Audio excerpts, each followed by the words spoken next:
Hello, friends. This is Dave Hurwitz, executive editor at ClassicsToday.com, here with a popular demand request. Oh my, meaning one person asked for it. As I said, in the classical music world, when one person asks for something, that constitutes popular demand. Essential Works for Beginners by Olivier Messiaen, the wonderful contemporary French composer who wrote about birds and Jesus and colors and things like that. He was really quite the guy. Now, in order to understand Messiaen, if you're a beginner, really, his music is quite unusual. It's based on a few elements because, like many 20th century composers, Messiaen believed that the job of the contemporary composer was to come up with your own musical language that had never been heard before. Now, that doesn't mean it couldn't be composed of some traditional elements. Of course it was. It used traditional instruments. It uses, rhythms and notes and things like that. So it's stuff that isn't entirely unfamiliar. But the combinations are special. The sources are sometimes unique. And Messiaen was one of those guys. And his music consists of a couple of things. Number one was his intensely devout Catholicism. A lot of his music is about Catholic religious subjects. And in order to express that, he had music which we associate with religious music. And I don't mean, you're going to hear the usual, Christmas carols or, Christian rock or things like that. No, nothing like that. What it was, the idea of transcendence, of divine love. He had music that indicated those kinds of things. So, chorales, like hymn tunes, extremely slow tempos, things that seem like time is suspended, that you're thinking about other things, the spiritual and the transcendental. That's a major element of his music. Then there is his handling of rhythm. He was fascinated by very complex Hindu rhythms. And you don't need to know what Hindu rhythms are. You should know that there are just very, very interesting and complicated rhythms that often run through his music, almost as a subtext on some percussion instruments. And you'll hear them. You'll hear them when you need to hear them, and when you don't need to hear them, you don't hear them.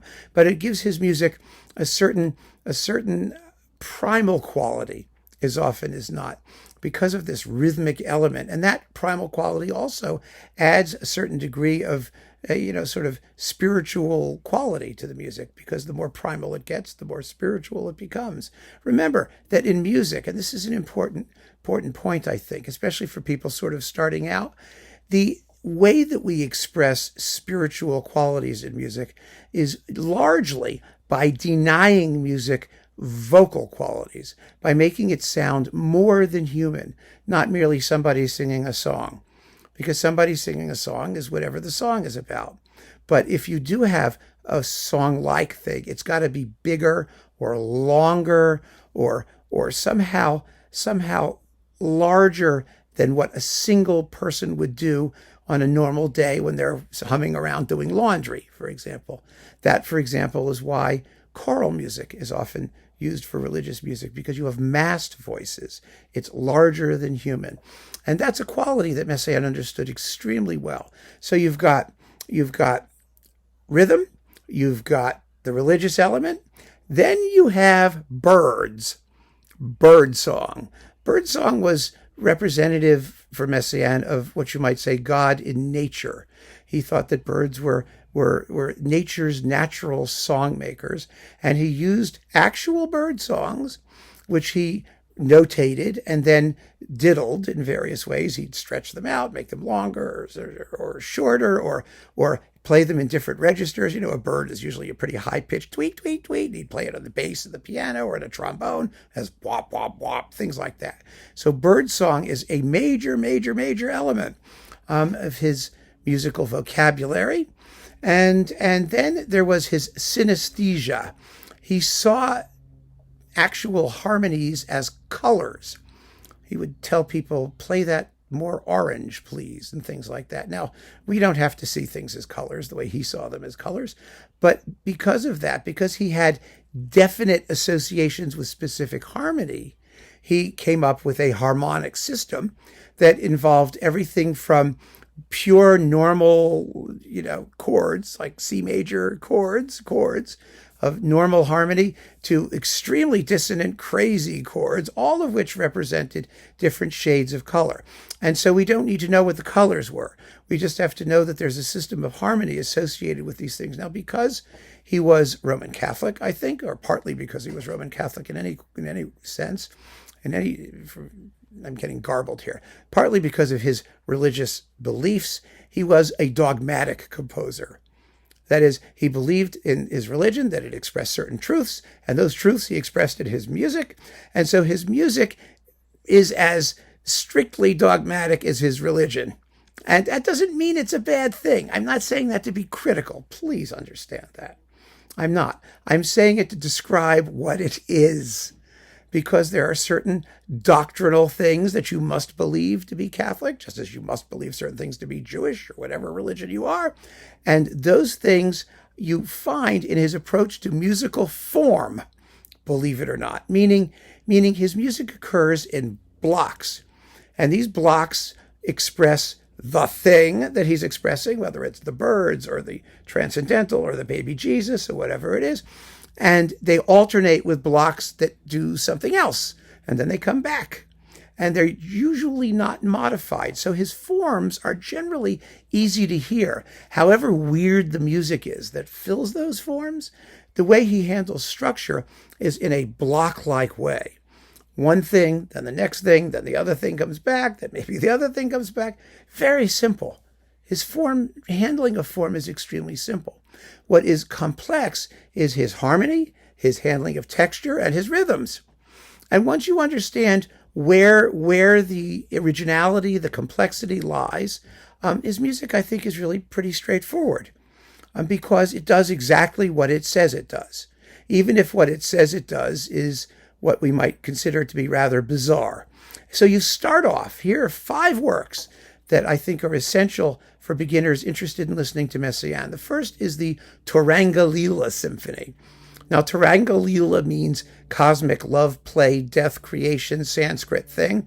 And, it has 10 separate sections, and they're called things like the joy of the blood of the stars, and the garden of love's sleep, and love song. There are 2 of those. And there's the development of love. It's a piece that's about love. And the love is expressed in themes that sound like they come from like 1930s and 40s Hollywood soundtracks. You might find them to be a little tacky, a little kitschy in a way, almost like cartoon music, one of the commentators mentioned. And there are amazing sounds. There's a gadget called an onde martineau, which means martineau waves, an electronic instrument that goes whoa, like that. And there's all kinds of stuff. A big solo piano part, because he was a pianist himself. His wife, Yvonne Loriod, his second wife actually, was a tremendous pianist. So he wrote these pieces for his sort of crew of performers, and also to express these elements of his musical style. And the Turangalîla-Symphonie is just tons of fun, and nothing sounds anything like it. And you don't have to listen to it all at once. In fact, Messiaen suggested different programs where you could take bits of it and play it in sections, but nobody ever does that these days. We listen to the whole thing. It's about 75 minutes long, altogether 80 minutes, as long as a big Mahler symphony. And it's really quite extraordinary. Now, after that, there's an earlier work called L'Ascension, the Ascension. And it exists in 2 versions. It exists as an organ work, because Messiaen was an organist throughout his life. He was the organist of the Church of the Trinity in Paris.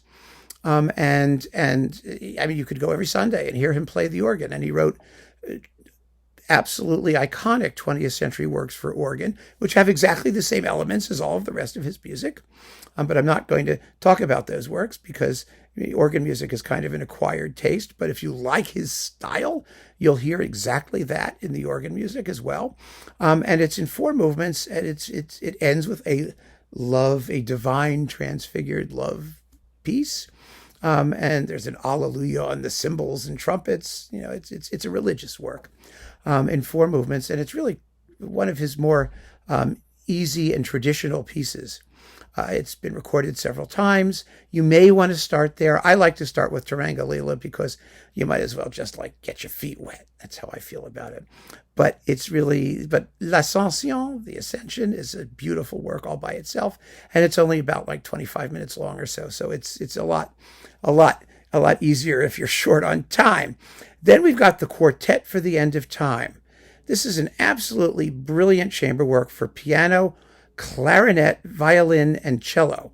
It was composed when Messiaen was a prisoner of war in a German prison camp during the Second World War. It was played for the prison camp, probably the largest audience he ever had. And it's another one of those pieces. It's a war piece.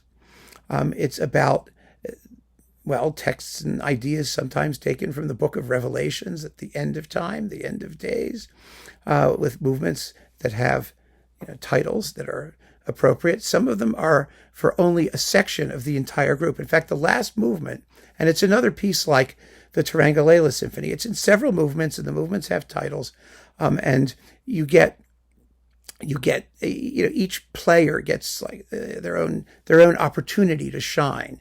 For example, there's a movement called the Liturgy of Crystal for solo clarinet, and the final movement is just for violin and piano, and the cello and the clarinet sit out. So he doesn't write for the entire quartet at once. There are trios and duos and solos. It's a brilliant and fascinating work, and a very, very powerful work, expressing his own feelings about what the world was coming to as he was a prisoner of war. He was released a few months later, actually. He finally got out. But yeah, it's one of his very few chamber works, I think. There are some other very short works and sort of student works and little sketchy things, but this is his only major chamber work. Everything else he wrote was for large instrumental forces, or at least, interesting instrumental forces, mixed ensembles. So after the Quartet for the End of Time, we have a piano work, 20 Glances at the Baby Jesus. Vingt Regards sur l'Enfant Jésus. This is one of his religious works. It's in 20 sections.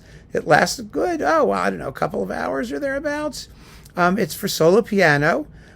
He wrote a huge amount of solo piano music, or at least a large amount compared to his other works as well, for solo piano. A lot of it for his wife, Yvonne Loriod. His largest piano work is called Catalogue des Oiseaux, the Catalogue of Birds, which is like 3 hours long of bird stuff. But the 20 Glances at the Baby Jesus is, again, it's from about the same time as the Turangalîla-Symphonie. It's not in his most difficult idiom harmonically. Each movement is a different kind of meditation on the birth of Jesus. And these meditations run from difficult and scary to very, very lyrical and beautiful. The love theme in the Turangalîla-Symphonie also appears here. So there is consistency between his works from one work to the next. And then, last but certainly not least, one of his later works, From the Canyons to the Stars. This is his musical representation of a trip that he took to the American West, where he saw all the big canyons, and I did that trip too, the Grand Canyon, Bryce Canyon, Zion Park in Utah, and just his reaction as represented by the landscape, by birds that he encountered along the way. It's written for a very, very quixotic ensemble. You've got your solo piano, and you have a solo horn that has a wonderful solo movement called Interstellar Call. It's kind of science fiction-y.